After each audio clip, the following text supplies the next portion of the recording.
What's happening, folks? Back with another reaction, back with some more Agnetha Faltskog, and we're returning to her 1985 Eyes of a Woman album. Once again, big shout out to Scott. And the next track is I Won't Let You Go. Sounds like a very committed attitude toward retaining some connection or association or indeed relationship with a person who may be of a mind to depart from that dynamic. Ultimately, the attitude of the other person seems unknown but is implied, because if you're refusing to let someone go, there's at least a suggestion that they're looking away, if not moving away, but you are clinging to or holding on to a possibility of continuing that association. And I feel like all of those phrases could work in a more literal physical sense, not letting go of someone, wrapping your arms around them, which feels like it would be a nice follow-up from the previous album, but also conceptually or figuratively, the idea of keeping someone close to you emotionally who might be drifting away. So not sure what we'll hear in terms of the actual narrative. Obviously, even if those sentiments are accurate, there's likely to be a story with a bit more detail, so I'll see what I can pick up on a first listen. This is Agnetha. The track is it I Won't Let You Go or Won't Let Go of You? I Won't Let You Go, and it's from her 1985 album Eyes of a Woman.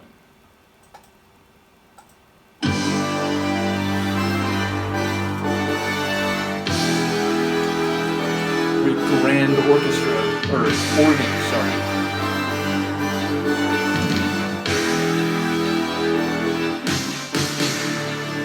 Some girls want to play with you, doing things that they really can do. They think that love is a game to play. They ought to know that I get my way. They look at you with starry eyes. Very soon they all realize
like those echo tones. And I very much love the dramatic organ. And there was a section, I think a couple times, certainly at the beginning, and I think it came back around for a bit briefer period, where it was like this combination of that dramatic organ with some guitar hits, and that really had this like power ballad feel to it. But yes, I feel like it was what I was thinking, but maybe not with the guy looking to leave, more just a declaration of how powerfully she feels and that for her this is permanent and she's not going to let him go. But then there's that layer about these other guys, and you know, she wants to tell them what she's getting from this one guy, but she never does. So yeah, it feels like it's maybe less perilous than I considered in advance, and it certainly feels very adoring and devoted, but I do feel like there's one or two layers where I'm not quite sure the contours of it lyrically or narratively. But yes, great vocals. Again, I like those moments where she sort of echoes into the sky. I like the, again, sort of 80s organ keyboard power dynamic to the tune. And yes, it feels like a happier kind of tune, one that, like sonically I mean, and one that wouldn't be terribly out of place on an ABBA album. Again, I know people probably have strong opinions one way or the other that, you know, the solo material doesn't quite live up to the ABBA catalog. Indeed, I think there's a lot of ABBA folks who've basically made that comment that, you know, I like both of their solo material, but it's just not quite the full magic that comes from the four ABBA members together.